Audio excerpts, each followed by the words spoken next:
الحمد لله نحمده ونستعينه ونستغفره ونؤمن به ونتوكل عليه ونعوذ بالله من شرور أنفسنا ومن سيئات أعمالنا من يهده الله فلا مضل له ومن يضلل فلا هادي له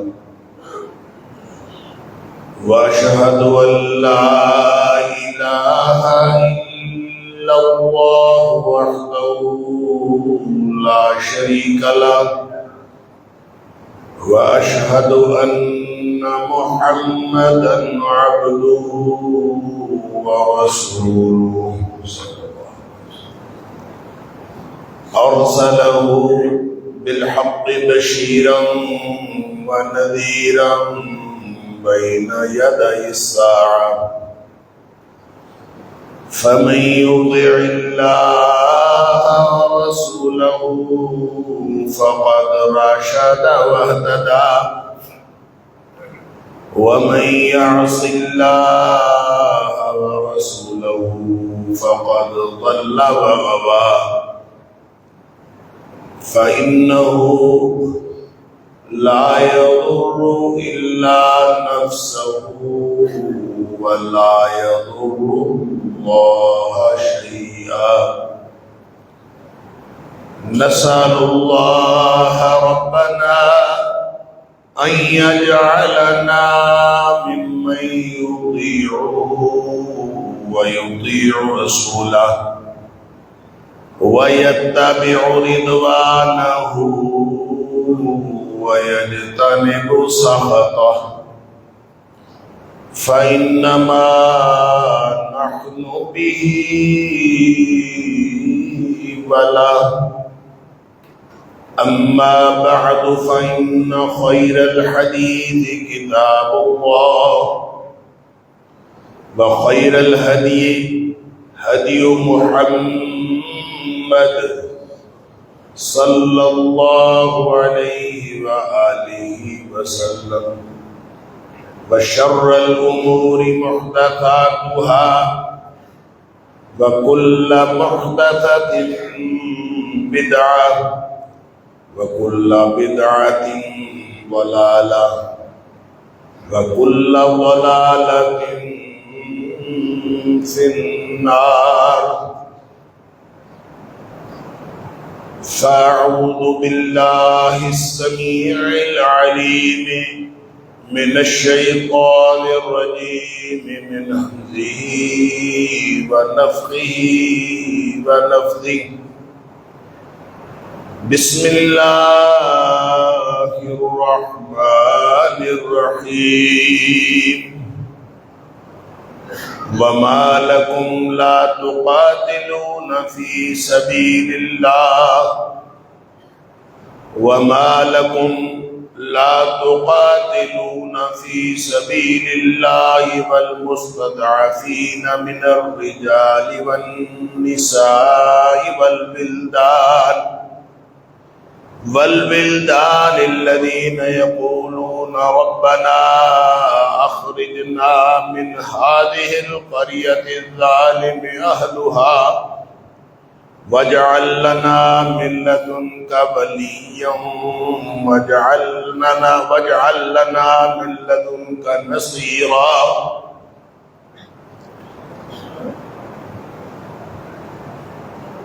اور تمہیں کیا ہو گیا ہے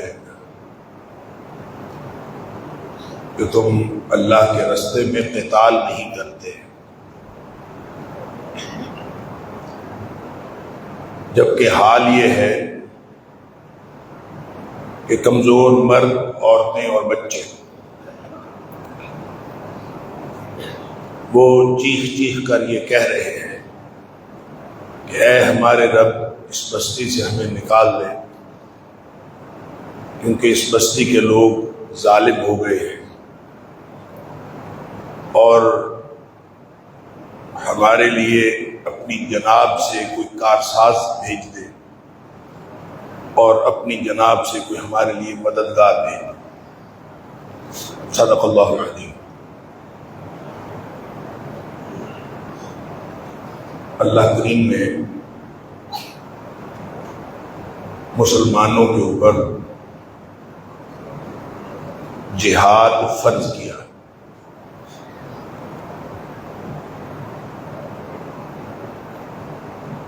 لیکن بعض کیفیات ایسی ہوتی ہیں کہ جہاد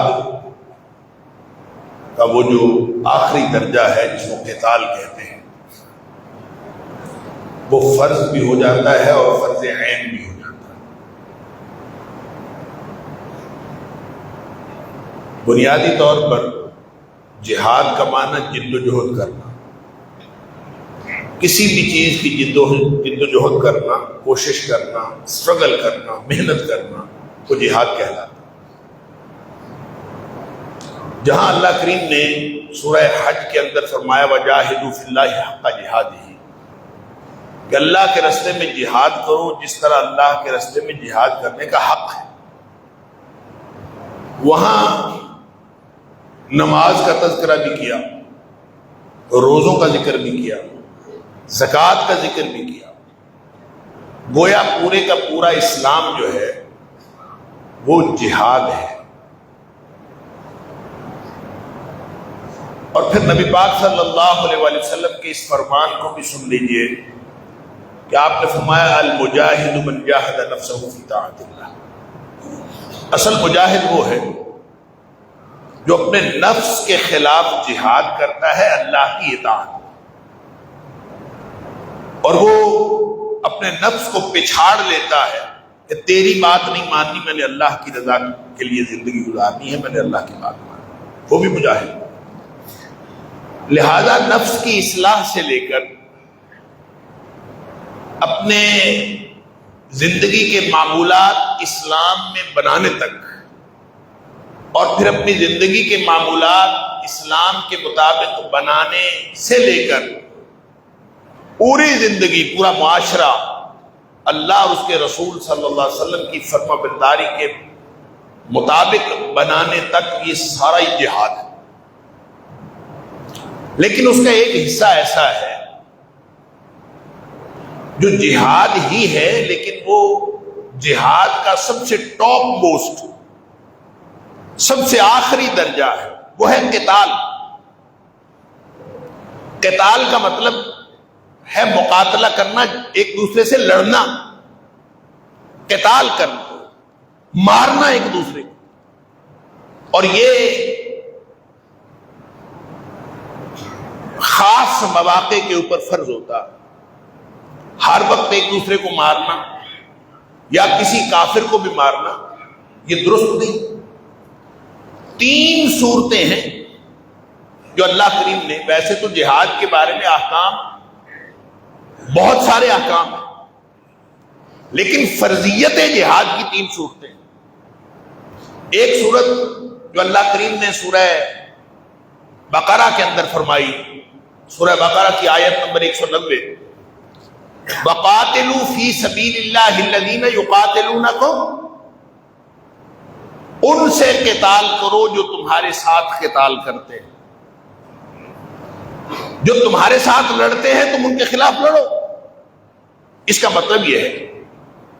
کہ مسلمانوں کی کسی بستی کے اوپر کوئی انویڈر آ کے حملہ کر دے، کوئی حملہ آور آ کے حملہ کر دے اور ان کے ساتھ لڑائی انیشیٹ کر دے، لڑائی کو شروع کر دے، تو مسلمانوں کے اوپر فرض ہو جاتا ہے کہ وہ اس قتال کا جواب دیں اور وہ اس کے خلاف لڑے۔ دوسری صورت وہ ہے جو اللہ کریم نے سورہ حج کی آیت نمبر 39 کے اندر فرمائی، اُذِنَ لِلَّذِينَ يُقَاتَلُونَ بِأَنَّهُمْ ظُلِمُوا، اور یہ جو دوسری صورت میں عرض کر رہا ہوں یہ نزول کے اعتبار سے پہلی صورت ہے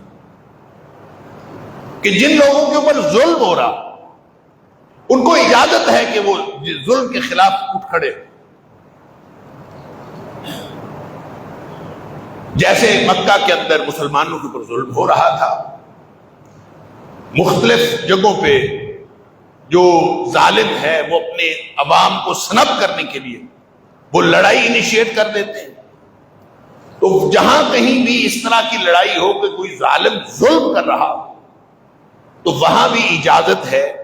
کہ عوام جو ہیں ان کے خلاف اٹھ کھڑے ہو سکتے ہیں۔ تیسری صورت یہ ہے جو میں نے آیت آپ کے سامنے تلاوت کی، سورہ نساء کی آیت نمبر 75، اور یہ بڑی تنبیہ والی آیت ہے، بڑی جھنجھوڑنے والی آیت ہے، اور اس میں یوں کہہ لیجئے کہ ڈرایا گیا ہے، ترہیب کی گئی۔ وَمَا لَكُمْ، تمہیں کیا ہو گیا ہے، لا تقاتلون فی سبیل اللہ، تم اب بھی اللہ کے راستے میں نہیں لڑتے، جبکہ حالات یہ ہیں کہ کمزور مرد، کمزور عورتیں، کمزور بچے، ان کی چیخیں تمہیں سنائی دے رہی، تم سن رہے ہو دن رات ان کے ساتھ کیا ہو رہا ہے، اور اب تمہارے پاس بہانہ کیا رہ گیا ہے، وَمَا لَكُمْ لَا تُقَاتِلُونَ فِي سَبِيلِ اللَّهِ، تم اللہ کے راستے میں کیوں نہیں لڑتے؟ اس کا مطلب یہ ہے کہ یہ تیسری صورت وہ ہے کہ آپ کے اوپر کسی نے ظلم بھی نہیں کیا، آپ کے اوپر کوئی باہر سے حملہ آور بھی نہیں ہوا، کوئی حملہ کرنے کے لیے بھی نہیں آیا، آپ بڑے امن چین سے رہ رہے ہیں، لیکن قریبی بستی جو مسلمانوں کی ہے اس کے اوپر کسی نے حملہ کر دیا اور اس کے اوپر کسی نے ظلم ڈھا دیا، اور اتنا ظلم ڈھایا ہے کہ وہاں کے بچوں کی، بوڑھوں کی، عورتوں کی چیخیں تمہیں سنائی دے رہی ہے، تو اس وقت بھی جہاد، قتال فرض ہو جاتا ہے۔ یہ قتال کی فرضیت کی 3 صورتیں ہیں، اور جب یہ فرض ہو جاتا ہے تو اس وقت کوئی شخص جو ہے اس سے مستثنا نہیں ہوتا۔ بات سمجھ لیجیے، مثال کے طور پر ہمارے اوپر کوئی شخص، کوئی اللہ نخواستہ باہر سے حملہ کر دے، تو جب وہ ہمارے اوپر حملہ کر دے گا تو ہم اس وقت بیٹھ کے یہ نہیں سوچیں گے کہ ہماری فوج آئے وہ آ کے لڑے، ہماری پولیس آئے وہ آ کے ان کا مقابلہ کرے، کوئی آئے آ کے ان کا مقابلہ کرے، جبکہ جب ہمارے اوپر کوئی حملہ کرے گا تو ہم سے جو بن پڑے گا ہم اس کا جواب دیں، حتیٰ کہ کسی کے پاس ناجائز اسلحہ بھی ہوگا تو اس کو اس کے خلاف استعمال کرے۔ اس لیے کہ وَقَاتِلُوا فِي سَبِيلِ اللَّهِ الَّذِينَ يُقَاتِلُونَكُمْ، جو تم سے لڑتے ہیں تم سے لڑو۔ اگرچہ جہاد انیشیٹ کرنا یہ جہاد کا ایک ادارہ ہے، اور جو فوج ہے یہ جہاد کا ادارہ۔ نبی اکرم صلی اللہ علیہ وسلم کے دور میں جہاد بطور ادارہ قائم نہیں ہوا تھا، ادارہ قتال یا ادارہ جہاد قائم نہیں ہوا۔ جب موقع آتا تھا نبی پاک صلی اللہ علیہ وسلم اعلان فرما دیتے تھے، کچھ لوگ چل پڑتے تھے، کچھ رہ جاتے تھے۔ جیسے بدر کے اندر 313 گئے تو اس کا مطلب یہ نہیں تھا کہ سارے مسلمان اس وقت تھے ہی 313، بہت سارے مسلمان جو ہیں وہ رہ گئے تھے مدینہ کے اندر، اور ان کے اوپر کوئی وعید نہیں تھی، اس لیے کہ نفیر عام کا اعلان نہیں ہوا۔ نفیر عام کا جو اعلان ہوا ہے وہ ہوا ہے غزوہ تبوک کے اندر۔ غزوہ تبوک میں نفیر عام کا اعلان ہوا، سب نکلو۔ اس وقت پھر جو نہیں نکلا وہ مجرم قرار پایا۔ جب اعلان ہو گیا کہ سب نکلو، اور اس وقت جو نہیں نکلا وہ مجرم تھا۔ اور آپ کو معلوم ہے کہ یا منافق پیچھے رہ گئے تھے یا معذور پیچھے رہ گئے تھے، جو روتے ہوئے واپس چلے گئے کہ ہمارے پاس سواریاں نہیں ہیں۔ انہوں نے آ کے اللہ کے رسول صلی اللہ علیہ وسلم سے درخواست کی، یا رسول اللہ صلی اللہ علیہ وسلم ہمیں سواری کا بندوبست کر دیجئے، ہم بھی جانا چاہتے ہیں۔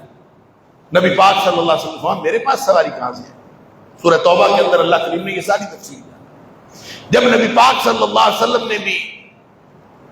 ان کی معذوری کے جواب میں اس بات کا اظہار فرمایا کہ میرے پاس بھی سواریاں نہیں ہیں، تو وہ روتے ہوئے اپنے گھروں کو واپس گئے، روتے ہوئے اپنے گھروں کو واپس گئے، کہ ان کے پاس کوئی سواری نہیں ہے، کوئی بندوبست نہیں ہے، وہ جا سکتے نہیں ہیں، جانا چاہتے ہیں لیکن جا نہیں سکتے۔ ان کو تو خیر نبی کریم صلی اللہ علیہ وسلم نے فرما دیا، جب وہ نبی پاک صلی اللہ علیہ وسلم وہاں گئے، تبوک لمبا راستہ تھا، پھر واپس آئے اور آپ نے راستے میں فرمایا صحابہ کرام، ہم جتنی وادیاں سر کر رہے ہیں، جتنے ٹیلے ہم سر کر رہے ہیں، اور جتنا ہم جس طرح کا سفر ہم کر رہے ہیں، کچھ لوگ مدینے میں بیٹھے ہیں اور وہ ہمارے ساتھ اجر میں شریک ہیں، ان کو اجر مل رہا ہے۔ صحابہ بڑے حیران ہوئے کہ ان کو کیوں اجر مل رہا ہے؟ اس لیے اجر مل رہا ہے کہ حبسہم العذر، ان کو عذر نے روکا ہے، وگرنہ بیچارے آنا چاہتے تھے۔ اور کچھ لوگ ایسے تھے جن کے پاس بہانہ ہی کوئی نہیں تھا، نہ وہ منافق تھے، نہ ان کے پاس کوئی بہانہ تھا، نہیں گئے۔ وہ 3 لوگ تھے، آپ لوگوں کو معلوم ہے، ان کا پھر الگ، انہوں نے بہانہ کوئی نہیں بنایا۔ جب نبی پاک صلی اللہ علیہ وسلم واپس تشریف لائے تو منافقین بہانے بنا کے معافیاں لے کے جا رہے تھے، انہوں نے اس وقت بھی بہانہ نہیں بنایا، بہانہ بنا سکتے تھے، انہوں نے کوئی بہانہ نہیں بنایا، تو نبی پاک صلی اللہ علیہ وسلم نے ان کا معاملہ مؤخر کر دیا۔ 50 دن تک ان کے ساتھ بائیکاٹ رہا، اور بڑا سخت بائیکاٹ رہا، بہت پریشانی ان کو آئی۔ 50ویں دن جا کے اللہ کریم نے ان کی توبہ قبول کرنے کا معجزہ سنایا قرآن کے اندر، کہ اللہ نے ان کی توبہ قبول کر لی۔ تو کہنے کی بات یہ ہے کہ یہ جو نفیر عام ہے، جب نفیر عام کا اعلان ہو جاتا تھا نبی پاک صلی اللہ علیہ وسلم کے دور میں، تو پھر کوئی شخص مستثنا نہیں تھا۔ عمر فاروق رضی اللہ تعالیٰ عنہ کے دور میں جب جو مختلف جگہوں سے جو خراج آتا تھا، جو جزیہ آتا تھا، جو بیت المال کے اندر جو خزانہ تھا مسلمانوں کا، وہ اچھا خاصا مضبوط ہو گیا، تو صحابہ نے مشورہ کیا کہ کیوں نہ ہم فوج کا ایک ادارہ بنا دیں۔ اس وقت فوج کا ایک ادارہ بنا دیا۔ حضرت عمر فاروق رضی اللہ تعالیٰ کے دور میں باقاعدہ کینٹونمنٹ، جو کینٹ کے ادارے بنا دیے گئے، چھاونیاں بنا دی گئی، اور جو فوجی تھے وہ چھاونیوں کے اندر رہتے تھے، ان کے لیے ضروری تھا کہ چھاونیوں کے اندر رہیں، لہذا جتنی بھی چھاونیاں تھیں اس کے اندر فوجی باقاعدہ رہتے تھے، اور جب کبھی جہاد کا قتال کا موقع آتا تو انہی میں سے لوگ چلے جاتے، اور وہ لوگ باقاعدہ فوج میں بھرتی ہو کے، اور کسی نے بھی اگر جہاد کا ارادہ کرنا تو وہ فوج میں بھرتی ہو جاتا، اور ان کو 4 مہینے بعد چھٹی ملتی تھی۔ 4 مہینے وہ وہاں رہتے تھے، 4 مہینے بعد 15 دن کی چھٹی ملتی تھی، وہ چھٹی پہ آتے تھے، پھر وہ واپس چلے جاتے تھے، اور یہ ایک تفصیل ہے اس کی لمبی۔ تو جب یہ ادارہ فوج کا ایک ادارہ بن گیا، تو یہ ادارہ بن گیا جہاد کا۔ اب اس کے بعد جب کبھی قتال کی نوبت آئی تو عام لوگوں کے اوپر یہ فریضہ نہیں رہا، یہ فریضہ فوج کے اوپر چلا گیا۔ عام لوگ اس سے مستثنا ہو گئے، اس لیے مستثنا ہو گئے کہ عام لوگوں کے ٹیکس سے وہ ادارہ پلتا تھا۔ اس ادارے کی ساری جو انتظامات کیے جاتے تھے، وہ عام لوگ جو کچھ دیتے تھے بیت المال کے اندر، اس کے سارے اخراجات اس سے پورے ہوتے تھے۔ لہذا یہ عام لوگوں کو، کسی کا اگر دل کرتا کہ میں نے جہاد کرنا ہے، وہ فوج میں شامل ہو جائے۔ یہ ادارہ جو فوج کا ہے، آج تک ہر خطہ ارضی میں، ہر ملک میں، ہر اسلامی ملک کے اندر کسی نہ کسی طور یہ موجود رہا، اور اللہ کا شکر ہے کہ ہمارے ملک پاکستان میں بھی یہ ادارہ بہت مضبوط موجود ہے، اور جہاد فرض ہے، قتال فرض ہے ان کے اوپر۔ لیکن میں نے عرض کیا کہ بعض اوقات صورتحال ایسی ہو جاتی ہے کہ کوئی انویڈر، حملہ آور، وہ آپ کے اوپر اللہ نخواستہ حملہ کر دیتا ہے۔ جب حملہ ہو جاتا ہے تو پھر آپ فوج کو پکارتے نہیں ہیں کہ آؤ آ کے مدد کرو، پھر آپ کے پاس جو کچھ بن پڑتا ہے آپ اس کا مقابلہ کرتے ہیں۔ فوج مقابلے میں آئے چاہے نہ آئے، آپ دشمن کا مقابلہ کرتے ہیں۔ اگر فوج آ جائے تو بہت اچھا ہے، تب بھی آپ مقابلہ دشمن کا کرتے ہیں، فوج کے شانہ بشانہ،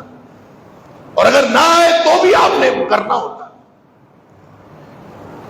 اور اسی طرح اگر آپ کے اوپر کوئی کافر، ظالم، جابر جو مسلمانوں کو صرف اس لیے تکلیفیں دے، مسلمانوں کے اوپر صرف اس لیے ظلم کرے کہ یہ مسلمان ہیں، اس وقت بھی آپ اٹھ کھڑے ہوں تو جس طرح کا جس کا جیسے بن پڑے وہ کافروں کے خلاف جہاد وہ فرض ہو جائے۔ ابھی جو تیسری صورت ہے جس کے لیے میں نے یہ آیت آپ کے سامنے تلاوت کی کہ قریبی بستی کے اوپر ظلم ہو رہا، اب اس ظلم کا مقابلہ کرنے کے لیے جو ذمہ داری ہے وہ تو بہرحال فوج کی ہے، وہ تو بہرحال حکمرانوں کی ہے، اس لیے کہ ہم فوج کو اپنا ٹیکس دیتے ہیں۔ عمر فاروق رضی اللہ تعالیٰ عنہ کے دور سے لے کر آج تک ایک ڈیزائن سیٹ ہو گیا، ایک پیٹرن سیٹ ہو گیا کہ فوج لڑا کرے گی جب کبھی ضرورت آئے گی۔ جارے سارے محکمے بن گئے، محکمہ تعلیم اپنا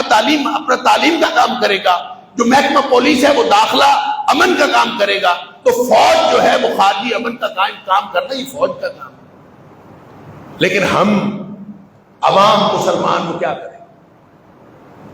انتہا ہو گئی ہے کہ چھوٹے چھوٹے بچے ان کے اوپر بم مارے جا رہے، اور پورا کا پورا غزہ اور پورا کا پورا فلسطین، ابھی تو غزہ کو انہوں نے ملیا میٹ کیا ہے، اور آپ دیکھیں گے کہ کچھ دن گزریں گے ویسٹ بینک جو مغربی کنارہ ہے اس کو بھی یہ تباہ و برباد کر دیں گے، اس لیے کہ وہ تو لگے ہوئے ہیں سارے مسلمانوں کو تباہ و برباد کرنے کے لیے۔ ہم مسلمان پتہ نہیں کس چیز کا انتظار کر رہے ہیں۔ اس طرح کی بے غیرتی کی تصویر، اس طرح کی بے غیرتی کی زندگی میں نے تو کبھی نہیں سنی، اور مجھے لگتا ہے کہ جتنے مجرم ہم سب ہیں، میں خود اتنا مجرم ہوں، ہم سارے مجرم ہیں، اس لیے کہ ہمارا جسم کٹ رہا ہے۔ نبی پاک صلی اللہ علیہ وسلم نے فرمایا تھا کہ مومن مومن کا بھائی ہے، یشد بعضہ بعضا، اس کا ایک حصہ دوسرے کو مضبوط کرتا ہے۔ تو یہ کیسے ہم بھائی ہیں، کیسے ہم ایک دوسرے کی، کیسے ہم اس کو کل جسد الواحد، نبی پاک صلی اللہ علیہ وسلم نے فرمایا تھا یہ مسلمان سارے ایک جسم کی طرح، لیکن ہم ہیں کہ ہم خوشی خوشی اپنی زندگی گزار رہے ہیں، پارٹیاں چل رہی ہیں، شادیاں بجائے جا رہے ہیں، ہمارے معمولات ویسے کے ویسے چل رہے ہیں، خوشیاں چل رہی ہیں، اور کسی کو اس بات کی پرواہ نہیں ہے کہ ہمارے غزہ والے بہن بھائیوں کے اوپر کیا قیامت ٹوٹ رہی ہے۔ کافروں کو الکفر ملت واحدہ، ان کو کوئی شرم نہیں ہے، وہ پوری ڈٹائی کے ساتھ، آپ کو معلوم ہوگا کہ جو امریکی صدر ہے ٹرمپ، اس سے پہلے جو بائیڈن تھا، ایک خاص قسم کا بم ہے MK-48، وہ جو بائیڈن نے دینے سے انکار کر دیا تھا، اس نے پابندی لگائی تھی کہ اس نے کہا تھا یہ بم ہم نے نہیں دینا، اور یہ جب ٹرمپ آیا ہے اس نے وہ والا بم بھی اسرائیل کو دے دیا، اور وہ کتنا خوفناک بم ہے، ساری بمباری تو ساری بمباری خوفناک، وہ اتنا خوفناک بم ہے کہ تقریباً 1000 کلو گرام اس کا وزن ہے، اور وہ جب پھٹتا ہے تو وہ کنکریٹ کے اندر اور میٹل لوہے کے اندر بھی وہ نقصان کرتا ہے۔ اور یہ جو آپ نے فلسطینیوں کے چیتھڑے اڑتے ہوئے دیکھے ہیں، یہ جو فضا میں اڑتی ہوئی لاشیں دیکھی ہیں، یہ اصل میں وہ بم ہے، 1000 کلو گرام کا بم جس جگہ پہ گرے اور پھٹے، اور پھر وہ کتنی تباہی لاتا ہے، وہ ان بیچارے بچے کھچے گھروں کے اوپر وہ بمباری ہو رہی ہے، اور ہم الحمدللہ آرام سے چین کی بانسری بجا رہے ہیں، سب سو رہے ہیں، ہماری فوج بھی سو رہی ہے، ہمارے وزیر اعظم صاحب بھی سو رہے ہیں، کسی کو کوئی پرواہ نہیں۔ سن لیجئے، انہوں نے اپنا کشمیریوں نے اپنا حق ادا کیا، فلسطینیوں نے اپنا حق ادا کیا، غزہ والوں نے اپنا حق ادا کر دیا، انہوں نے اپنا فرض نبھا دیا۔ جیسے قرآن نے کہا وَمِنْهُمْ مَنْ قَضَىٰ نَحْبَهُ وَمِنْهُمْ مَنْ يَنتَظِرُ، ان میں سے تو کتنے ہیں جنہوں نے اپنی باری پوری کر لی، وہ شہادتیں لے کے اللہ کے پاس پہنچ گئے۔ وَمِنْهُمْ مَن يَنتَظِرُ، ان میں سے کچھ لوگ ہیں جو شہادتوں کے منتظر ہیں، وہ شہادت لیں گے، وہ اللہ کے پاس پہنچ جائیں گے۔ فکر کی اور المیہ کی بات یہ ہے کہ ہمارا کیا بنے گا، ہم جو زندہ ہیں، ہم یہ سقوط غزہ اپنی آنکھوں سے دیکھ رہے ہیں۔ تاریخ کے کتنے سقوط ہوئے ہیں، تاریخ میں مسلمانوں کے کتنے سقوط ہوئے ہیں، سقوط ڈھاکہ ہوا، سقوط بغداد ہوا، سقوط غرناطہ ہوا، کتنے سقوط ہوئے ہم تاریخ میں پڑھتے ہیں اور حیران ہوتے ہیں کہ اس وقت کے مسلمان جو تھے وہ اتنے کمزور تھے، وہ ان کے خلاف لڑ نہیں سکے۔ اب ہمیں سمجھ آ گئی کہ جتنی بے غیرتی کی زندگی ہم گزار رہے ہیں شاید وہ اتنے بے غیرت نہیں تھے۔ اس وقت تو ذرائع ابلاغ اتنے تیز نہیں ہوتے تھے، اس وقت تو شاید ان کو بعد میں اطلاع پہنچتی ہوگی کہ وہاں یہ حالات ہو گئے ہیں۔ ہمیں تو ایک ایک منٹ کی اطلاع پہنچ رہی ہے، ہر لمحے کی اطلاع پہنچ رہی ہے، سارے سین ہمارے سامنے ہیں، سارے مناظر ہم دیکھ رہے ہیں، اور پھر بھی ہماری زندگی اس طرح کی ہے کہ کوئی ہلچل نہیں ہے، کوئی مسئلہ نہیں ہے، کوئی پریشانی نہیں ہے۔ پورے پاکستان کا کیا پورے 57 اسلامی ملکوں کا کوئی دورہ کرے، کہیں کوئی بے چینی نہیں، سب خوش ہیں۔ انا للہ و انا الیہ راجعون، الا ماشاء اللہ، کچھ چند لوگوں کو اللہ نے یہ بے چینی عطا کی ہوگی، جن کو آج بے چینی عطا ہوئی ہے۔ یہ معاملہ ہمارے ایمان کا ہے، یہ ہمارے ایمان کا معاملہ ہے۔ ہمارا معاشرہ ایمانی معاشرہ ہوتا تو ساری دنیا تڑپ کے رہ جاتی، لیکن سب آرام سے کھنوں میں آرام سے بیٹھے۔ وہ جو نبی کریم صلی اللہ علیہ وسلم نے منظر کشی کی تھی، حضرت ثوبان رضی اللہ تعالیٰ نے فرماتے ہیں کہ نبی کریم صلی اللہ علیہ وسلم نے فرمایا کہ ہو سکتا ہے کہ ایسا وقت آئے، یوشک الامم، ایک وقت آئے کہ تمہارے اوپر جو اور یہ جو امتیں ہیں، مختلف گروہ ہیں، ان تداعى علیکم کما تداعى العقلۃ الى قصعتها، جس طرح کھانے والا اپنی پلیٹ کے اوپر جھپٹتا ہے، جس طرح کھانے والا اپنے کھانے کے اوپر جھپٹتا ہے، این ممکن ہے یوشک الامم، این ممکن ہے کہ امتیں تمہارے اوپر اس طرح سے جھپٹ پڑیں، جیسے بھوکے کھانے پر کھانے والا کھانے پر جھپٹتا ہے۔ اور ہم دیکھتے ہیں کہ سامنے وہ بدماش امریکہ، وہ ساری کمک بھیج رہا ہے اس کو، برطانیہ بھی اس کو کمک بھیج رہا ہے، سارے لوگ اس کو کمک بھیج رہے ہیں۔ وہ ایک چھوٹا سا ملک وہ اتنا مضبوط ہوا بیٹھا ہے کیونکہ اس کے ساتھ بڑی بڑی طاقتیں ہیں۔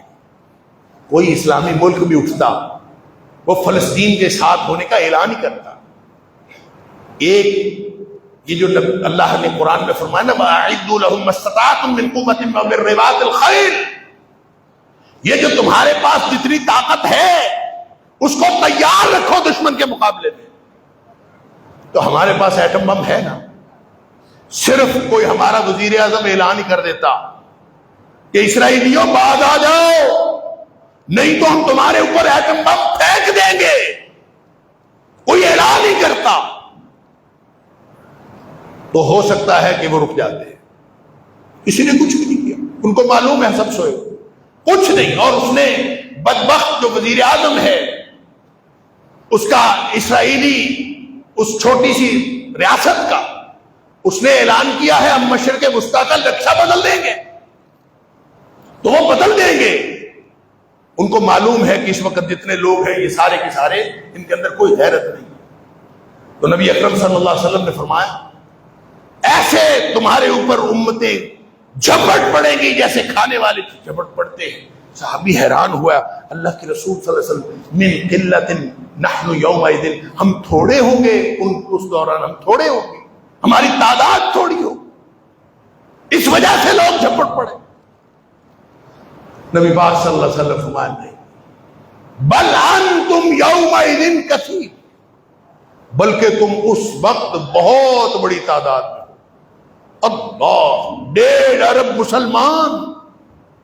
1.5 ارب کچھ تو کرتے ہیں، کچھ تو کرتے ہیں۔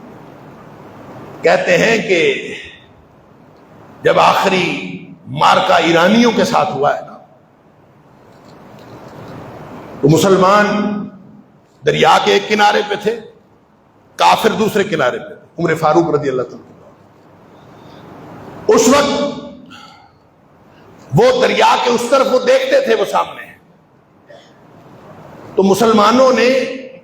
روز نمازیں پڑھنی ہوتی تھی، نماز پڑھنے کے لیے وضو کرنا ہوتا تھا، وضو کرنے کے لیے مسواک کرنا ہوتا تھا، یہ روز مسواک کرتے تھے۔ وہ دیکھتے تھے دریا کے دوسرے کنارے سے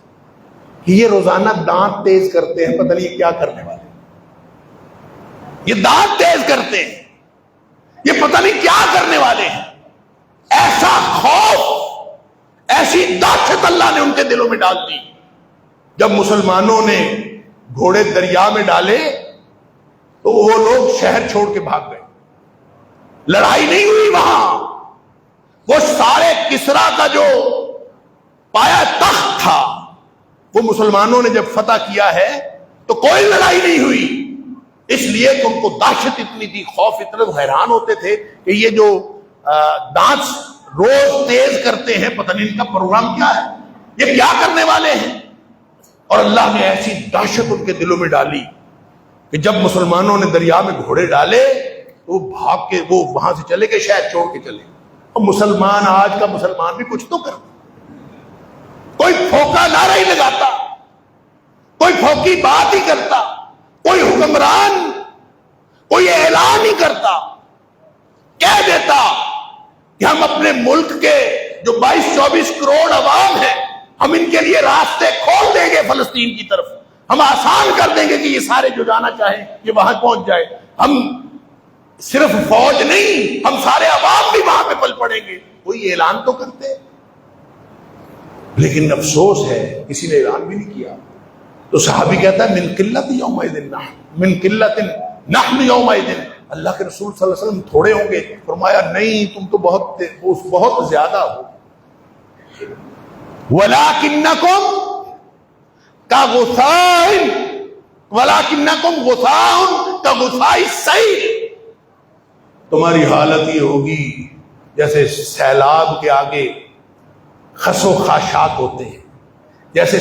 سیلاب کے آگے تنکے جا رہے ہوتے ہیں، تمہاری حالت بھی یہ ہوگی، کوئی تمہاری حیثیت، ادھر سیلاب آیا تنکوں کو ادھر لے گیا، ادھر سیلاب آیا تنکوں کو ادھر لے گیا۔ اللہ وَلَيَنزِعَنَّ اللَّهُ مِن صُدُورِ عَدُوِّكُمْ الْمَهَابَةَ مِنْكُمْ، اللہ تعالیٰ تمہارے دشمن کے دل سے تمہاری ہیبت چھین لے، تمہارے دشمن کے دلوں سے تمہاری ہیبت نکل جائے گی، کوئی خوف نہیں ہے اس کو، کوئی ڈر نہیں ہے اس کو، اس لیے کہ ان کو معلوم ہے کہ سب سوئے ہوئے ہیں،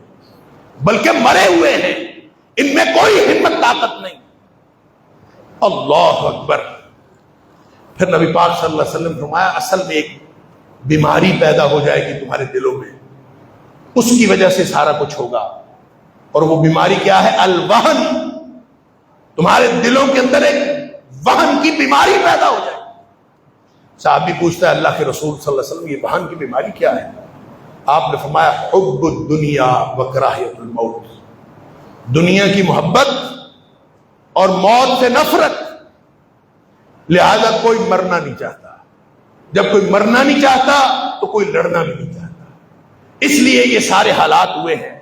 اگر موت تو اسی وقت آنی ہے جب اللہ نے لکھی ہے، میں اور آپ ہم اپنے حکمرانوں کو کہہ سکتے ہیں، ہم اپنے سپاہ سالاروں کو کہہ سکتے ہیں، اور تمہیں اللہ کا واسطہ ہے کوئی اعلان ہی کر دو، کوئی بات ہی کر دو، نہیں لڑنا چاہتے نہ لڑو، تمہاری ہزار مجبوریاں ہوں گی، ہمیں نہیں پتا تمہاری کیا مجبوریاں ہیں، لیکن کوئی اعلان تو کرو تاکہ کم از کم ہم اللہ کے ہاں قیامت کو جواب دینے کے قابل ہو جائیں۔ وگرنہ یاد رکھو میں اور آپ تو مجبور ہیں، ہم شور مچا سکتے ہیں، ہم شور مچا رہے ہیں، ہم نے 1000 دفعہ شور مچائے، ہم نے دعاؤں میں ان کو یاد رکھا، ہم نے جو ان مصنوعات کا بائیکاٹ کیا جو امریکی ہوں یا کسی بھی ملک کی ہوں جن کا براہ راست یا بالواسطہ فائدہ اسرائیل کو پہنچتا ہے، ہم نے ان مصنوعات کا بائیکاٹ کیا، اور جنہوں نے نہیں کیا وہ کچھ غیرت کرے وہ آج ہی بائیکاٹ شروع کرے۔ یعنی مسلمانوں میں بے غیرتی کی انتہا ہے۔ آج بھی جا کے دیکھیں میکڈونلڈز کے اندر اور KFC کے اندر پھر بھی لوگ بیٹھے ہیں، اور یہ بھی مسلمان کہلاتے ہیں۔ ہم اتنی غیرت نہیں کر سکتے، اتنی بے غیرتی ہے کہ ہم ایک اپنا چسکا نہیں چھوڑ سکتے، ایک چسکا نہیں چھوڑ سکتے۔ یہ تو کم از کم چھوڑیں، یہ تو کریں، کچھ نہ کچھ تو کریں۔ تو ہم اللہ کو قیامت والے دن جواب دینے کے لیے تیار رہیں گے۔ اگر جو کچھ ہم کر سکتے تھے ہم نے نہیں کیا، جنگ مسلط کرنا، جنگ انیشیٹ کرنا، اس کے اندر جا کے اپنا کردار ادا کرنا، یہ حکمرانوں کا کام ہے۔ ہم حکمرانوں سے کہتے ہیں کہ اگر وہ خود نہیں جا سکتے، ہمارے سپہ سالار خود نہیں لڑ سکتے، عوام کے لیے کوئی راستہ آسان بنا دیں، عوام کو وہاں جانے دیں۔ ہم شاید فلسطینیوں کی تکلیفوں میں کوئی کمی نہ کر سکیں، لیکن ہم وہاں جا کے اگر شہید ہو جائیں گے تو قیامت کو اللہ کو جواب دینے کے قابل ہو جائیں گے۔ وگرنہ تو یہ بے غیرتی کی زندگی ہے۔ اللہ تعالی ہم میں غیرت بھی عطا فرمائے، اور دینی اور ملی حمیت والے اور دینی غیرت والے حکمران بھی عطا فرمائے، اور اللہ تعالی ہمارے سپہ سالاروں کو بھی ہدایت نصیب فرمائے کہ وہ کوئی ایسا اقدام کرے کہ ادھر فلسطینیوں کو بھی فائدہ ہو اور ادھر ہم بھی قیامت والے دن اللہ کو جواب دینے کے لیے تیار ہو۔ اگر حکمران کوئی ایسا کچھ نہیں کرتے تو میں ہمیشہ یہ بات کرتا ہوں، تو پھر جواب تیار رکھیں، انہوں نے قیامت والے دن اللہ کو کیا جواب دینا۔ میں اور آپ جو کچھ کر رہے ہیں، میں اور آپ جو کچھ بھی کر رہے ہیں، ہمارے اس عمل کے نتیجے میں اگر کوئی نقصان فلسطینیوں کا ہو رہا ہے تو ہم بھی پکڑے جائیں گے قیامت والے دن۔ ہم اپنا چسکا ہی نہیں چھوڑ سکتے۔ کم از کم یہ لسٹ ساری نیٹ کے اوپر موجود ہے،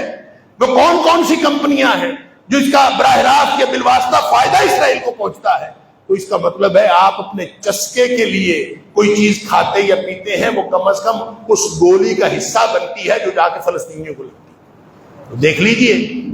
اگر اتنی ہی غیرت ہے ہم میں تو ہم بھی پکڑے جائیں گے، ہم بھی مجرم ہیں قیامت والے دن۔ اللہ تعالیٰ مجھے اور آپ کو، ہم سب کو وہ دین کی غیرت اور وہ ملی حمیت عطا فرمائے کہ ہم سب وہ کردار ادا کریں جو اللہ کو پسند ہے۔ اللہ تعالیٰ ہماری دنیا بھی اچھی کرے، اللہ تعالیٰ ہماری آخرت بھی اچھی کرے۔ وآخر دعوانا الحمدللہ۔